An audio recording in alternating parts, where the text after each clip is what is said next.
From Washington, the McLaughlin Group, the American original. For over 2 decades, the sharpest minds, best sources, hardest talk.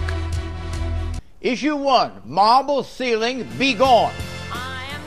Okay, this was obviously a pre-recorded episode of the McLaughlin Group for the 4th of July holiday. I had all my Scooter Libby talking points ready, and I'm not going to be able to use them, apparently. Question. Almost half of the seats of the 3 Scandinavian countries are held by women, and that's double the nearest competitor.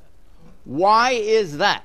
One thing about Scandinavian countries, and I've been to only one, Iceland, and I'm not sure that counts, is that they seem to be very homogeneous cultures. So there's not a lot of diversity to begin with, and if everybody is the same, perhaps it's easier to not see the differences between men and women, such that they have been more willing to elect women to high office. But if you're all the same people, male, female, what's the big deal? The question, when, if ever, will women hold a majority of the seats in the United States Congress? I don't think that's a particularly relevant statistic. If I were a women's activist, if I were a feminist, I'd be more concerned about when will we see half of the faculty at Harvard Law School be female, or half the faculty of a college, or when will half of the Fortune 500 CEOs be women? When will we have the first entrepreneurial female billionaire? Politicians, it doesn't matter. When, I would say it has to be at least 1 or 2 generations away. That was also true, incidentally, with minorities, with racial minorities.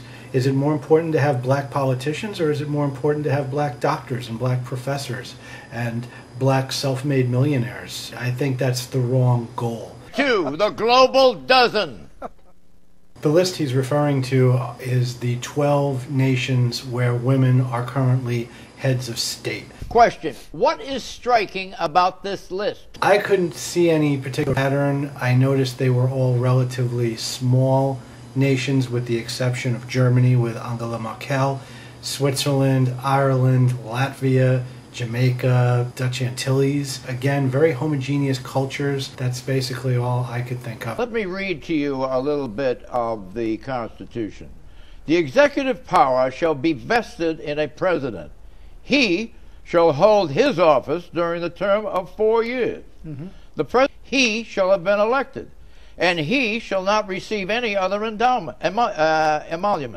He shall take the following oath, etc. Well, that's just silly. I mean, even when I was in school, which wasn't that long ago, it was understood that personal pronouns, you used masculine for the generic. It was only about the time when maybe I was in law school that we came up with the new convention, which is kind of neat, and I try to use it, which is that you alternate hypotheticals. You would say the first person would be he and the second person would be she. 200 years ago, that was also a point that people tried to make to the New York High Court, the New York State Court of Appeals, when they were trying to interpret the domestic relations law, and it kept saying it used gender-specific terms, which of course used gender-specific terms.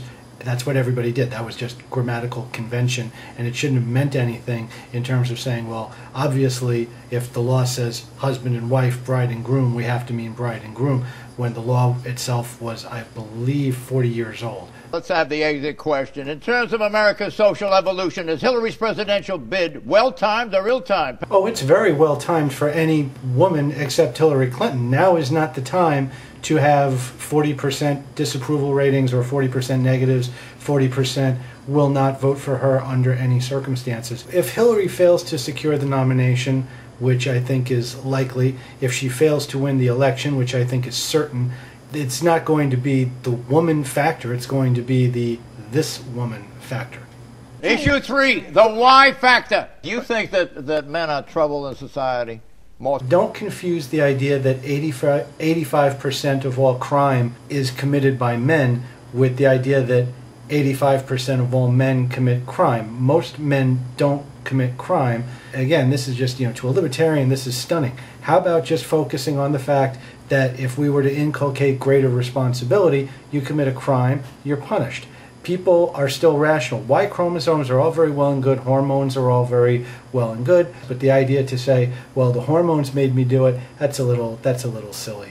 That's the question. Will men become obsolete? Yes or no? No, of course not. We're moving toward a society where we celebrate difference rather than abhor it. And the fact that there are differences between men and women, I think someone already came up with a response to that long ago. Vive la différence. Predictions. Well, I feel compelled to make a gender-based prediction. The next Supreme Court justice, whether it's now, whether it's under Bush or under Bush's successor, Democrat, Republican, makes no difference. The next Supreme Court nominee will certainly be a woman. There was a great deal of resentment when Sandra Day O'Connor was not replaced with a woman. There are plenty of female circuit court judges and high state court judges who are women. It's a slam dunk. Bye-bye.